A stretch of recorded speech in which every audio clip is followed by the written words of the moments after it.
United States.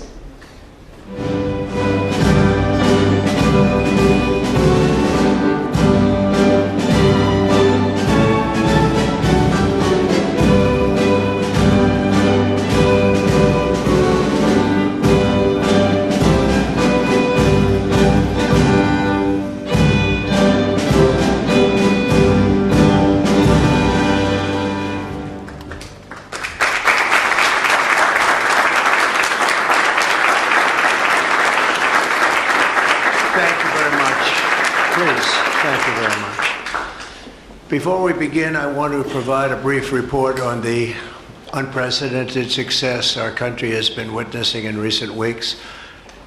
Since even before the election, we've been making extraordinary progress. The American people gave us a clear mandate to save our country, and we won all 7 swing states by large margins, historic. Very importantly, we won the popular vote by millions and millions of votes. Also, all 50 states, as you know, shifted toward the Republican Party, and that's never happened before. All 50, every single one of them. In our first week in office, we set records, taking over 350 executive actions. That's not been done before. And it has reportedly been the single most effective opening week of any presidency in history. And we want to keep it that way. We want to keep it going.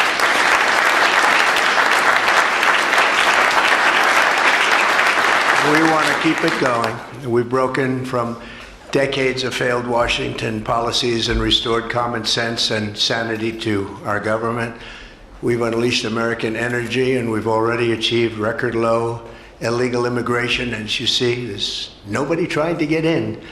And that's what we've been waiting for a long time, and gotten woke ideologies out of our government and out of our military. The water has now begun flowing in California as we continue to increase the flow in coming days. Nobody's seen anything like that, and I've also taken strong action to regain control of the Washington bureaucracy. Just for clarification purposes, because it was incorrectly reported yesterday, we have informed the federal workforce, which they've looked to do for many years, that if they're working for the federal government, they must show up to the office on time and on schedule. We don't want them.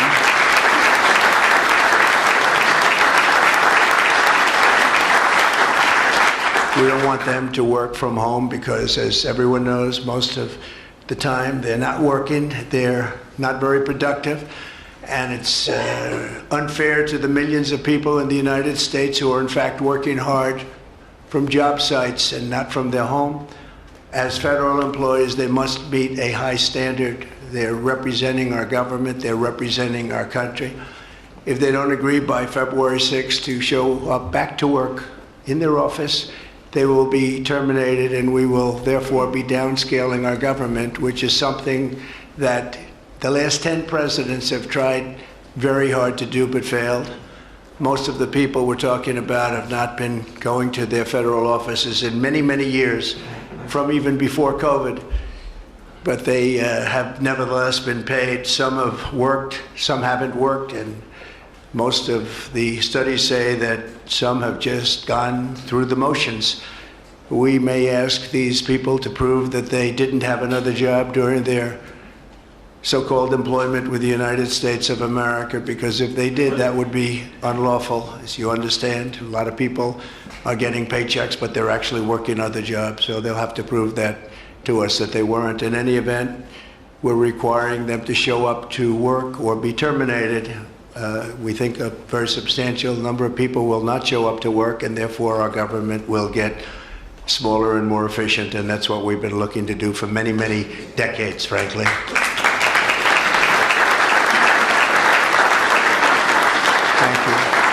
In addition, there was a short-term pause or funding freeze on certain discretionary spending payments, such as government grants, only for us to quickly look at the scams, dishonesty, waste, and abuse that's taken place in our government for too long. As was explicitly stated, this in no way affected Social Security, Medicare, Medicaid, or other entitlements that Americans depend on. I've made abundantly clear from the very first day that I ran from office. That was a long time ago now. That's 2015. If you think about it, I announced in 2015 and we won in 2016. We did very well in 2020, but we did really well just recently.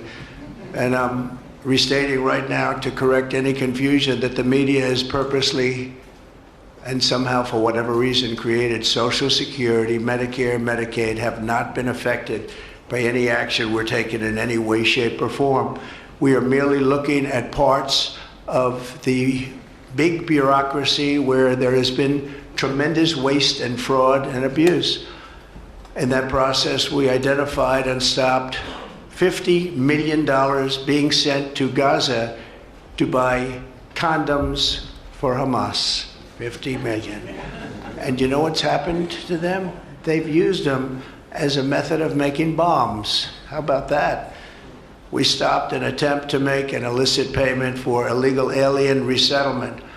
We canceled $181 million in DEI training contracts. This is just for the training of people in DEI, which has been terminated and completely terminated. And we paused $1.7 billion in unauthorized payments to foreign organizations, including stopping more than $40 million that was on its way out the door to the very corrupt World Health Organization, which has not done its job and not done it properly.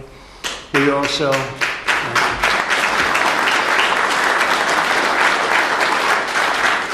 also blocked $45 million for diversity scholarships in Burma. 45, that's a lot of money for diversity scholarships in Burma. You can imagine where that money went. These were the types of payments, and many others. I could stand here all day and tell you things that we found, and we have to find them quickly because we want the money to flow to proper places. But these were the payments and types of payments affected by the temporary freeze, and the American people strongly support these efforts. I talked about it during the campaign, and they voted for us in record numbers. Every single day, we're now putting America first and fighting to get the most out of every single tax dollar for our great citizens. We've gathered this afternoon to take another historic action. However, in a few moments, the Laken Riley Act will become the very first bill that I proudly sign into law as the 47th President of the United States.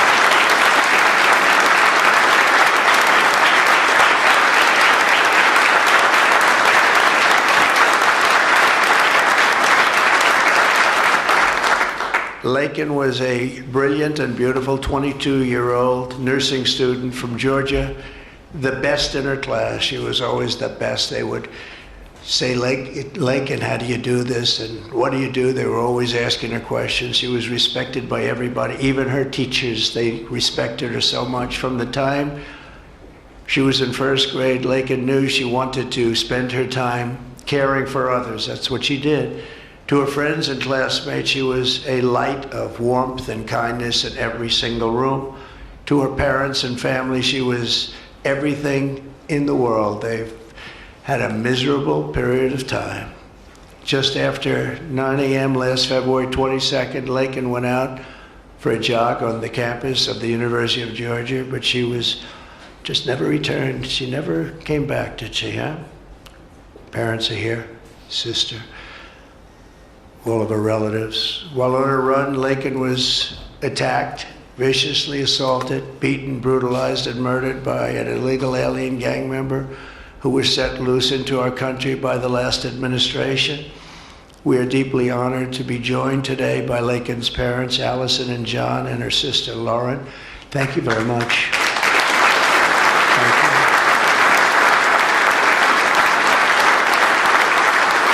So sad. We were together right after that happened, and it's a tremendous tribute to your daughter, what's taking place today. That's all I can say, but it's so sad we have to be doing it at all. Thank you very much for being here. To Laken's family, we will keep Laken's memory alive in our hearts forever, everyone's hearts. With today's action, Her name will also live forever in the laws of our country, and this is a very important law. This is something that has brought Democrats and Republicans together. That's not easy to do. Laken did it. Laken did it. America will never, ever forget Laken Hope Riley.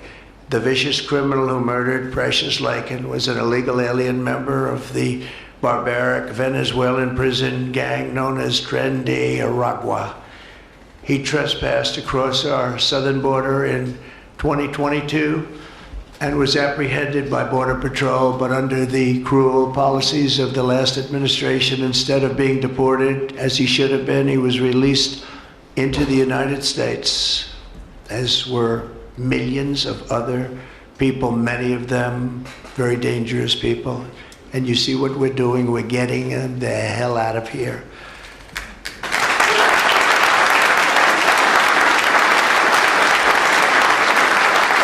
He was soon arrested again in New York City on charges of endangering a child, but because of New York City's deadly sanctuary policies, as we have in California and many other places, which we're going to end them, he was released again to reoffend. The Biden administration then provided this illegal alien criminal with a free, taxpayer-funded flight from New York to Georgia, where he was arrested yet again, constantly, this time for stealing from a Walmart along with his gang member brother, who was a bad one. Only after being released a third time by the U.S. law enforcement did this cold-blooded criminal go out in that fateful morning hunting for women on whom to prey. That's what he did. He hunted. It was like a hunter. And we're going to show him who the hunter is. This horrific atrocity should never have been allowed to happen. And as president, I'm fighting every single day to ensure that such a tragedy never happens again. We don't want this to happen.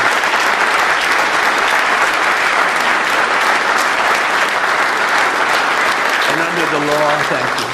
Under the law I'm signing today, the Department of Homeland Security will be required to detain all illegal aliens who have been arrested for theft, burglary, larceny, shoplifting, assaulting a police officer, murder, or any crime that results in death or serious injury. In addition, for the first time ever, this act gives state governments the ability to sue the federal government for immediate injunctive relief if any future administration ever again refuses to enforce the immigration laws of the United States, like happened for 4 long years.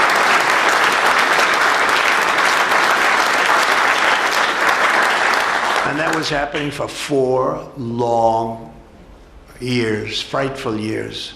Amazing. You'd say, how can people do this? How can they allow this to happen? How can they allow criminals to pour into our country and then try and defend it? And they're still trying to defend it, but they can't. That's why I'm here instead of somebody else, actually. It's the biggest reason. I believe it's the single biggest reason. Inflation was horrible. Many things were horrible during that administration. When you look at what took place in Afghanistan, the way they got out, not that they got out, but the way, so many things were horrible. But to me, this was the worst of all. It's a landmark law that we're doing today. It's going to save countless innocent American lives. I want to thank every House Republican, every Senate Republican, as well as the 12 Senate Democrats and the 48 House Democrats who voted to pass this vitally important bill, and many of them are with us today, and I really do appreciate it. And I very much especially appreciate the bipartisan support. The Democrats, really a big percentage of them came through, and plenty of them wanted to. They probably felt they couldn't, but they really wanted to. That they don't understand that would have made them a lot more popular, would have made them a lot better with their people. The ones that didn't are going to be, they're going to be sorry, because the people are not going to forget that they wouldn't sign. This is a perfect, incredible tribute to an unbelievable young lady. We're joined today by many great supporters of our new strong border policies, and they are indeed strong, including Vice President Vance, thank you, JD, Secretary Scott Bessent, who just got approved, by the way. Where's Scott? He just got approved. Scott, I'm very impressed. Got a lot of Democrat votes, too. We got a lot of Democrats. It's great. I don't know, is that a good thing or a bad thing?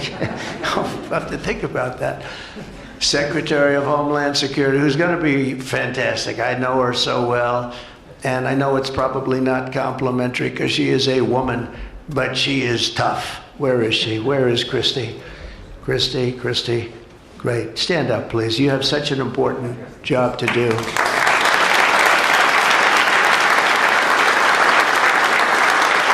Really great. Thank you very much. And don't let that look fool you. That look is, she's tough, and she cannot stand that she's having to sit here and even listen to this today.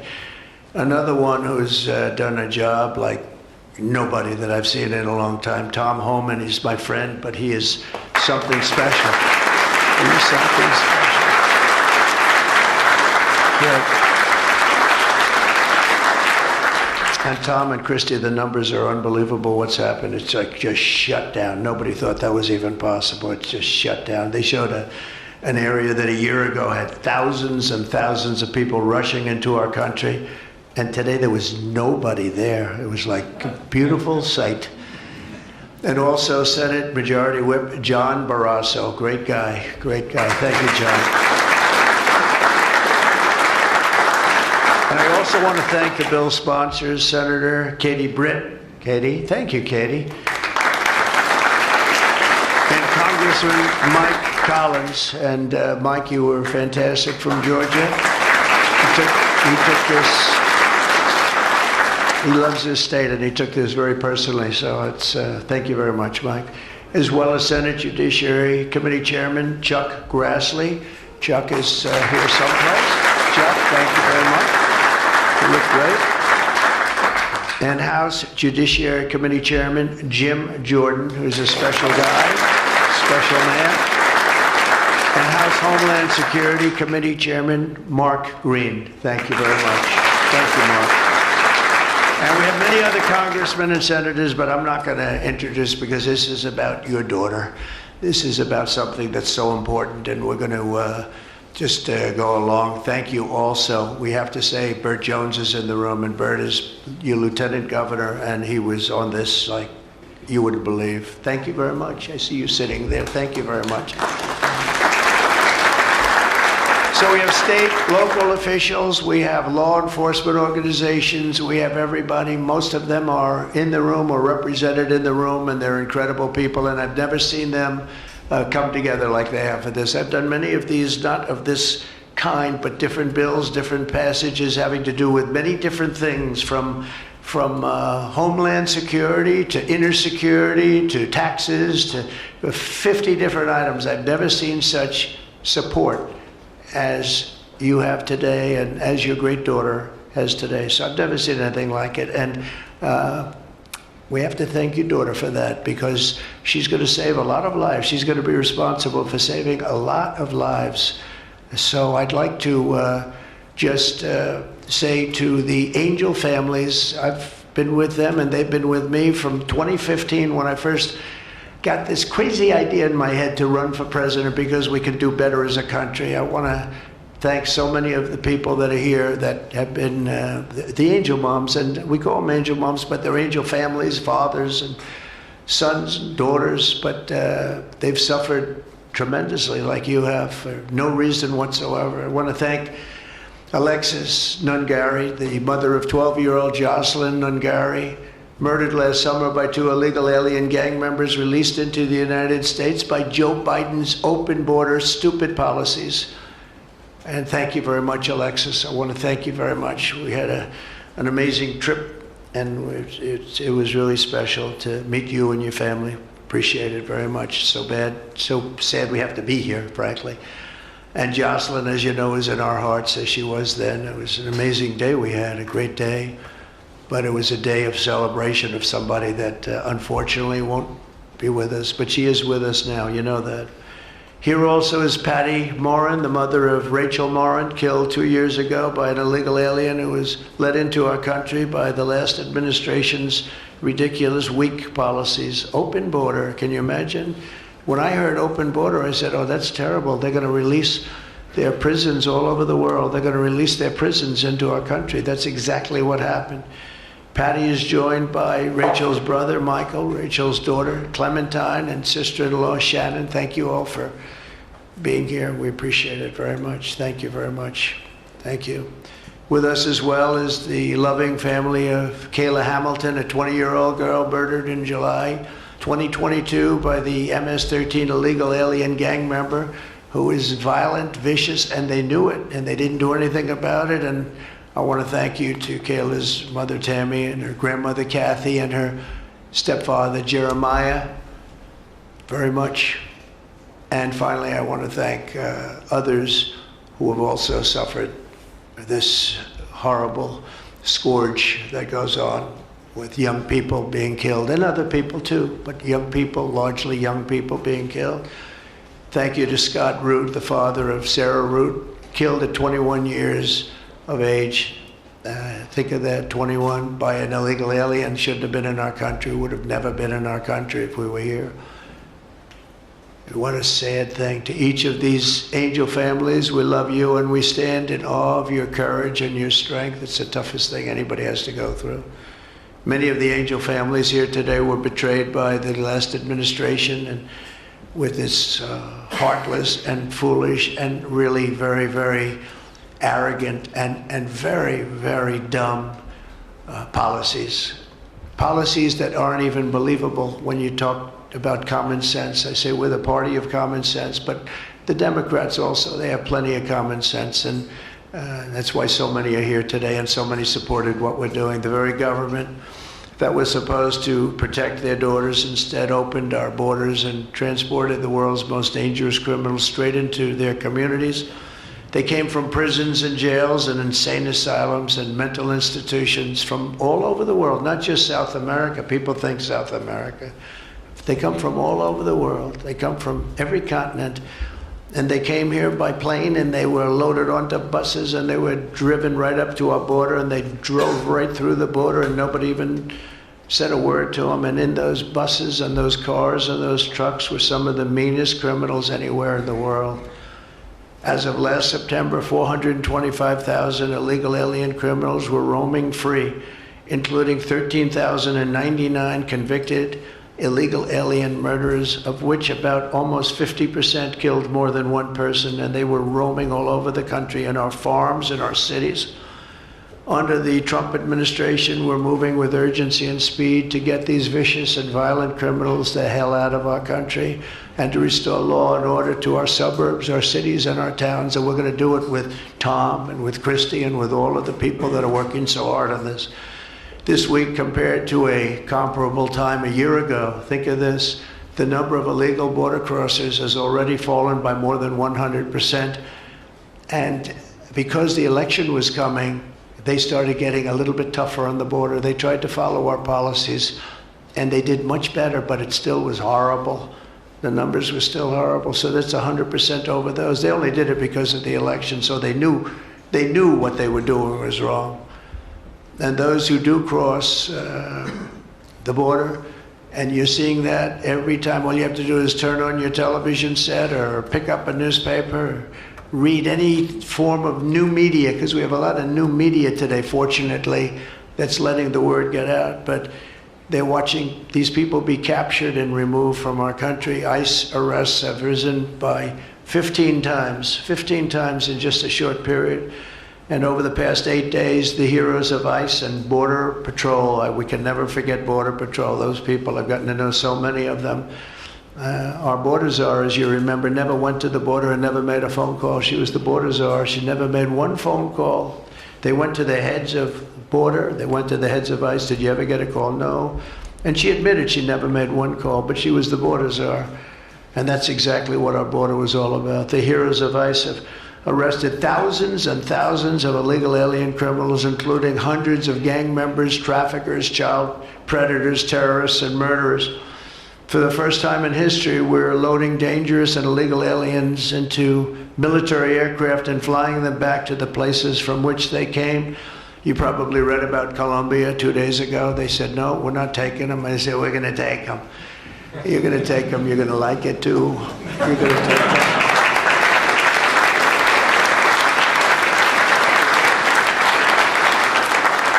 they talked about, we're not going to take people that are in shackles. I said, well, but the people that are in shackles are murderers, they're drug lords, they're rapists, they're very tough people. They make our criminals look like very nice people. That's about the only thing that comes out of this. And I say, could you imagine you're a pilot on the plane and you have your co-pilot and you're sitting there and you have 150 people, no shackles, and they like to murder people? This would not be a good flight.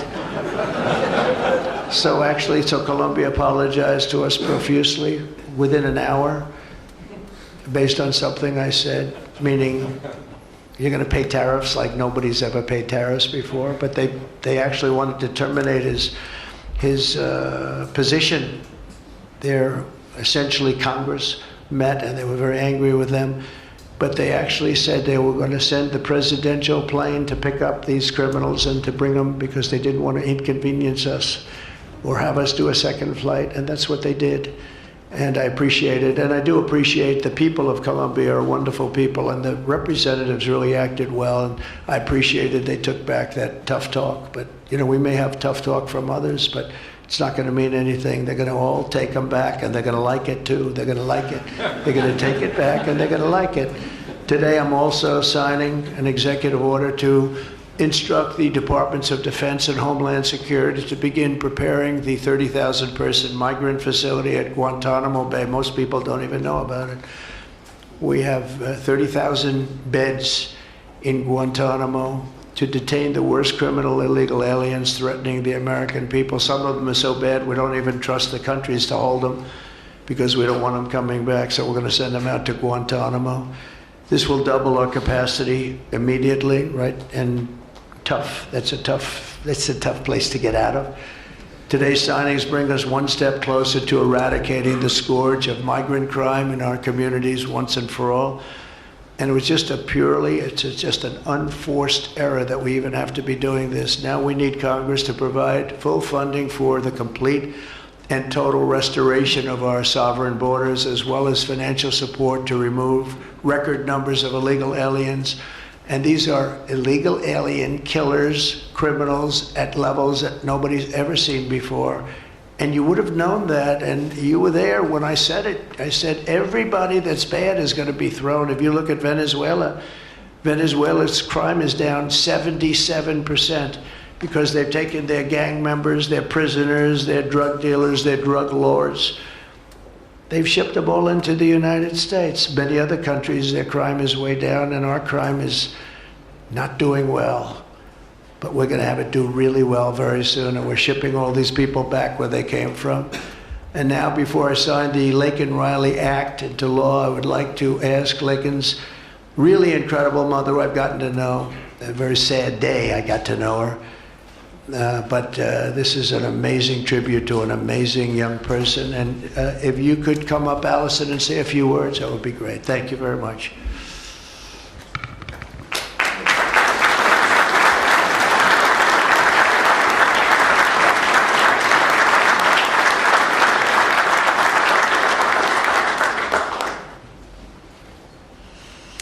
Thank you.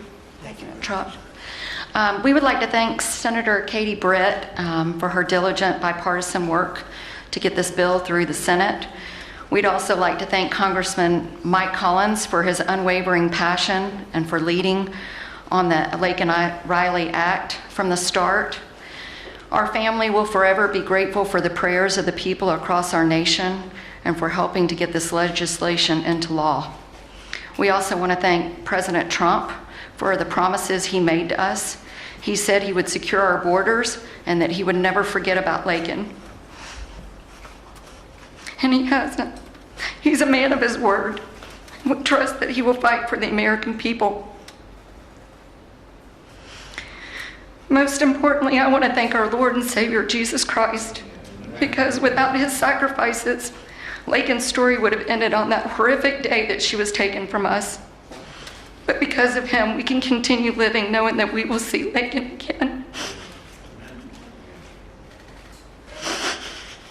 There's no amount of change that will ever bring back our precious Laken. Our hope moving forward is that her life saves lives. We're so thankful that her passion for helping others and her legacy for doing good in the name of Jesus Christ will carry on. Thank you.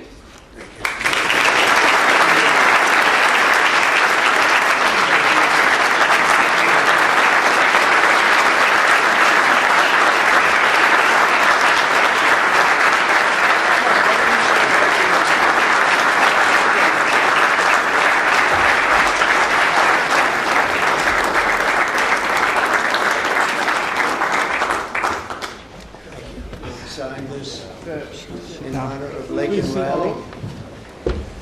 Come on up here, some of the people that we love that have been so instrumental. Okay?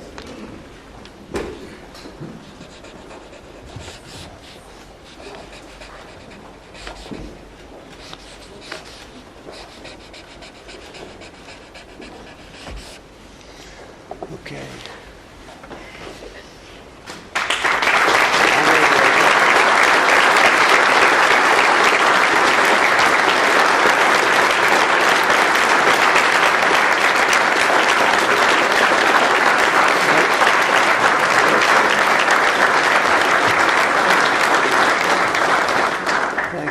Mr. President, government funding, can you take a quick question on government funding, the pause? I don't think this is appropriate time, really. I respect that, but I don't think it's appropriate. I can just tell you government is doing very well, and we're cutting way back, but this is not the appropriate time. Thank you.